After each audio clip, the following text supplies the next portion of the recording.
What's up? It's Chris from StonefoxMedia, and I hope everyone's having a blessed day. Now, I hope you guys really enjoyed your Mother's Day yesterday. Kind of a big deal, although I think like Father's Day kind of gets like ripped off because Father's Day is just like Father's Day, whatever. Just saying, it's a little unfair. It's a little unfair.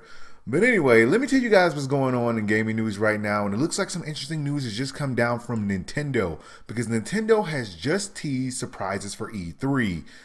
They didn't really say what these surprises were supposed to be, but we're supposed to be surprised by them. So that means it's probably going to be nothing really much at all. But basically, in a recent post on Nintendo's E3 site, they say stay tuned after Nintendo Spotlight as experts from the Treehouse play through upcoming games for Nintendo Switch and the Nintendo 3DS family of systems, show behind the scenes info, and maybe even share some surprises, which is basically saying that there are going to be some type of surprises. Now, Nintendo's not known for having like cool E3s. They're just not. They usually have like some crackers, some cheese put out. It's like a pretty lonely party that nobody really wants to go to. That's basically what Nintendo E3s turn out to be.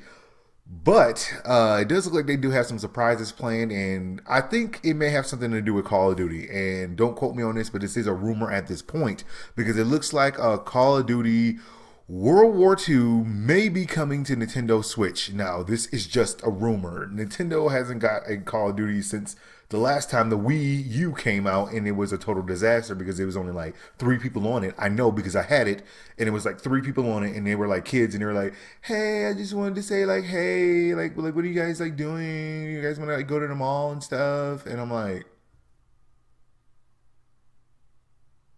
I usually don't like trash talk in like games, but anything was better than that. So yeah, it looks like there's been some recent hints coming out that they may be coming to Nintendo Switch because Beanox is the studio responsible for porting the Call of Duty across generations, and it does look like they tweeted a picture of them wearing Call of Duty shirts in regards to their visit to personnel in the Canadian Army in the studio. And sometime around, they are supposed to be remastering the games and other Call of Duty games, but it does look like there may be an unannounced Switch version of the game that's supposed to be announced at E3 this year.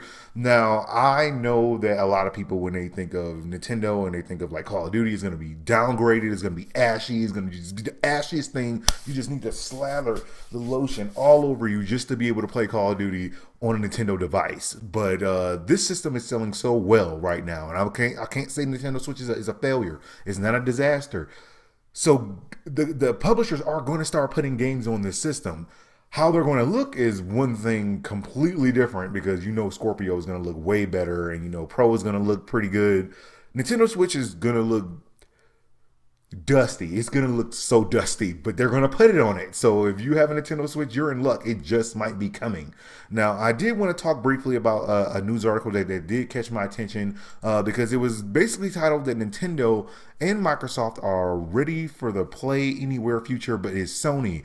And what they're kind of saying is that you have the whole entire Nintendo Switch with the whole entire portable capabilities to be able to take it anywhere on the go, which you're really never going to do because it's like a $400 system, and it's not $300. I don't care what they say. It's $400 because you got to buy controllers and all this other nightmare nonsense that's got to go with this system. And you're just going to take it out there to a park and just play it. They're going to beat you up and they're going to take it. They're going to take your Nintendo Switch. Do not take this thing out there in public. You're just not going to do it. It's not practical. But they are saying that because of that whole entire portability, and then you look at the whole entire Xbox and their whole entire Play Anywhere thing that they have going on with the Xbox, which allows you to play it on PCs in certain situations like that, so you can pick up a game on the go. PlayStation really doesn't have anything like that anymore. They kind of like, they have like the, what, they got PlayStation Now and PlayStation Portable TV. I have that little thing, the little PlayStation, whatever they call that thing. I keep forgetting the name of it. I have it, but you got to have like perfect internet to be able to get the 720p that you can actually get from it. So, you know, I can understand what they're saying. I think personally, and I just wanted to address this to everybody, Sony needs to do something crazy. I know a lot of people are going to think I'm crazy for this. Originally, they had something that was called the PlayStation Phone. Now, this thing was a total failure. It was a total failure, but only because I think it was ahead of its time. Now people do everything on the go, everything mobile, everything on the go. They've unleashed like a PlayStation 4 phone. Just imagine it. A PlayStation 4 phone that you can have and you can take anywhere you go, and you can like do a slider thing, and then all of a sudden it's like the PlayStation phone again. That would be fantastic for this generation, because I think they were too ahead of their time with it. So if they brought it back and they made it like 4K and made it all like super cool and stuff, this thing would sell like hotcakes. A PlayStation 4 phone would totally wreck right now, giving you the ability to play PlayStation games and also to have a cellular phone and not have to worry about having like a Nintendo Switch thing where you got to carry this big thing around. So I think if they brought it out now, they would probably have a great success with it. So I just wanted to bring that up just in case anyone from Sony is watching. We would very much like you guys to like make a cool PlayStation 4 phone, which would be awesome, but you probably won't do it because you're just going to make these weird Xperia phones that no one wants to buy. Thank you very much, Sony. Well, that's all the news I got for you guys right now. Like, subscribe, follow me on Twitch, Twitter, and Facebook so you know as soon as my news becomes available. Thank you guys for watching. God bless, and I'll holler at y'all later.